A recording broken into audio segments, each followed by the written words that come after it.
15 अगस्त 1947 को भारत ब्रिटिश हुकूमत से तो स्वतंत्र हो गया, लेकिन द्वै राष्ट्र के सिद्धांत पर खंडित हुई थी मानव जीवन की गरिमा।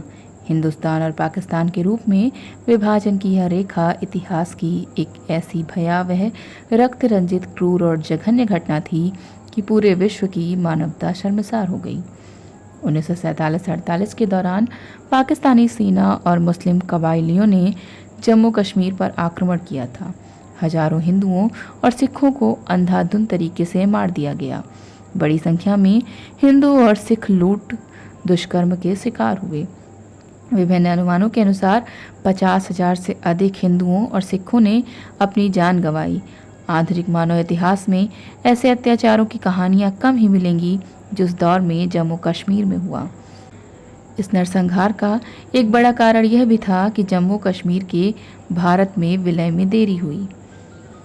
विलय पत्र पर हस्ताक्षर करने में एकमात्र बाधा जवाहरलाल नेहरू द्वारा शेख अब्दुल्ला को जम्मू कश्मीर प्रशासन की कमान सौंपने पर जोर देना था, जो महाराजा हरि सिंह, जो कि जम्मू कश्मीर के राजा थे, उनको स्वीकार्य नहीं था। इधर जवाहरलाल नेहरू झुकने को तैयार नहीं थे। यह महाराजा हरि सिंह ही थे जिन्होंने अपनी देशभक्ति के कारण अंततः समझौता किया। नेशनल कॉन्फ्रेंस के विवादास्पद संस्थापक और जवाहरलाल नेहरू के मित्र शेख अब्दुल्ला को जम्मू कश्मीर की बागडोर सौंपना स्वीकार किया। तब जाकर 26 अक्टूबर 1947 को विलय पत्र पर हस्ताक्षर हुए और जम्मू कश्मीर का विधिवत भारत में विलय हुआ। लेकिन तब तक पाकिस्तानी सेना और कबायली श्रीनगर के पास पहुंच चुके थे। भारतीय सेना ने शौर्य का परिचय देते हुए उन्हें खदेड़ना शुरू किया, लेकिन इससे पहले कि पाकिस्तान के कब्जे वाले जम्मू कश्मीर को पूरा मुक्त करवाया जाता, जवाहरलाल नेहरू ने संयुक्त राष्ट्र की मध्यस्थता स्वीकार कर ली और एक बड़ा हिस्सा पाकिस्तान के कब्जे में रह गया। बाद में रही सही कसर स्वतंत्र भारत में जम्मू कश्मीर में धारा 370 लगाकर पूरी कर दी गई, जहाँ जम्मू कश्मीर में विभाजन की विभीषिका झेलने वाले हिंदुओं के जख्मों पर नमक छिड़कने की तरह था। अंततः 5 अगस्त 2019 को यह नासूर समाप्त हुआ और उस एक ऐतिहासिक भूल को सुधारा गया। कुछ लोगों का मानना है कि जवाहरलाल नेहरू की जिद के चलते विलय के बाद अब जम्मू कश्मीर की कमान संभाल रहे वही शेख अब्दुल्ला थे, जिन्होंने 1946 में जम्मू कश्मीर में जनमत संग्रह की बात कहते हुए एक आंदोलन छेड़ा था, जिसमें लोगों से जिहाद में शामिल होने की आह्वान किया गया था। उनके आंदोलन का आधार था कि जम्मू कश्मीर के मुसलमान एक हिंदू राजा के अंतर्गत नहीं रहेंगे। हरि सिंह ने अराजकता फैलाने पर आमादा इस आंदोलन के सूत्रधार शेख अब्दुल्ला को जेल में डाल दिया, तो जवाहरलाल नेहरू ने उनकी पैरवी करने के लिए श्रीनगर पहुंचने का फैसला किया। लेकिन हरि सिंह ने जवाहरलाल नेहरू को अपने राज्य में शेख अब्दुल्ला की पैरवी करने के लिए प्रवेश नहीं करने दिया। बस यहीं से जवाहरलाल नेहरू नाराज हो गए और उन्होंने जिद पकड़ ली कि वह शेख अब्दुल्ला को कश्मीर की राजनीतिक कमान दिलवा कर रहेंगे। उस दौर का सबसे बड़ा जो नरसंहार हुआ था वो मीरपुर में हुआ था, जो कि अब पाकिस्तान के कब्जे वाले कश्मीर में है, जहां हिंदू और सिखों की जनसंख्या लगभग 40,000 थी। कुछ भुक्तभोगियों के व्यक्तिगत अनुभवों के आधार पर इस बारे में बाद में संस्मरण प्रकाशित किए गए। 1947-48 के दौरान मीरपुर के निवासी धर्म मित्र ने 2004 में मेरा जम्मू और कश्मीर भूला हुआ इतिहास शीर्षक से संस्मरण प्रकाशित किया, जिसमें उन्होंने 25 नवंबर 1947 को हुई घटनाओं का विवरण दिया है। एक ही दिन में 13,000 हिंदू और सिख मारे गए, जबकि 5,000 लड़कियों और महिलाओं को मुस्लिम आक्रमणकारियों और पाकिस्तानी सेना द्वारा उठा लिया गया। कुछ अनुमानों के अनुसार ये संख्या 22,000 से भी अधिक है। इस दुर्भाग्यपूर्ण दिन जब कबायली और पाकिस्तानी सेना मीरपुर शहर में शामिल हुई, तो उन्होंने तुरंत ही पुरुषों की हत्या और हिंदू और सिख महिलाओं और लड़कियों के साथ दुष्कर्म करना शुरू कर दिया। ये वो लोग थे जो एक कारवां में एक साथ मिलकर शहर से बाहर निकलने की कोशिश कर रहे थे।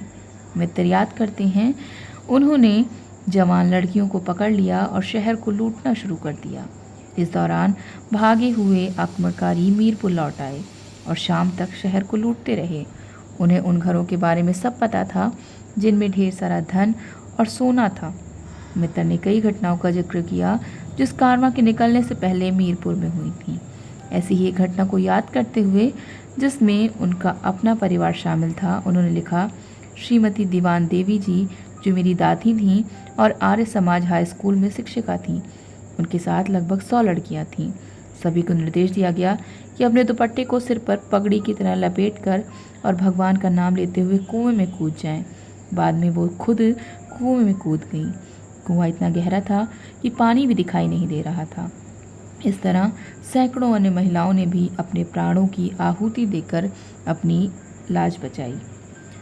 मीरपुर नरसंहार के एक अन्य प्रत्यक्षदर्शी B.K. गुप्ता ने भी बाद में forgotten atrocities memorials of survivor of the 1947 partition of India शीर्षक से एक संस्मरण स्वयं प्रकाशित किया। गुप्ता ने लोमहर्षक घटनाओं की जानकारी दी है।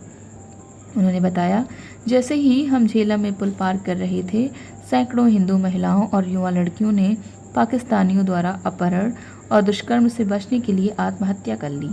मैं नहर के ठंडे पानी में लाशें बहते देख सकता था। उन्होंने पहले अपने बच्चों को तेज बहते पानी में फेंक दिया। बच्चे चीख पुकार कर रहे थे, पर उनकी माताएं असहाय थीं।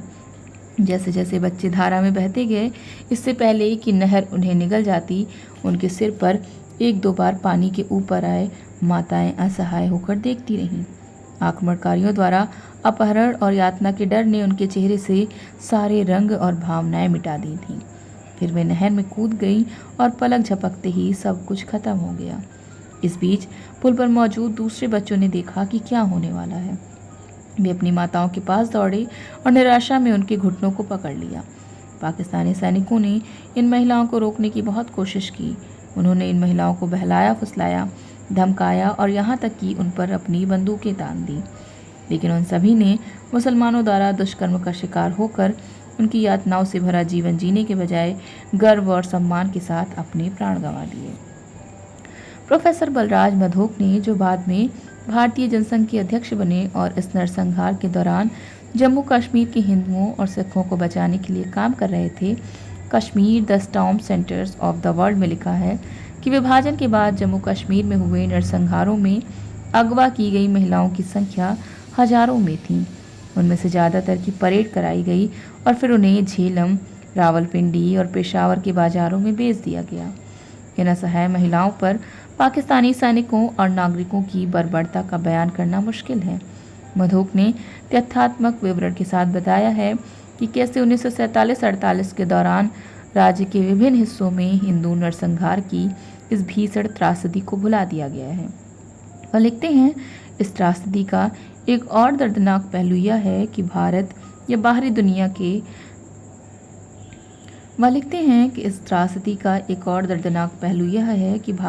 बाहरी दुनिया में इसके बारे में बहुत कम जानकारी है।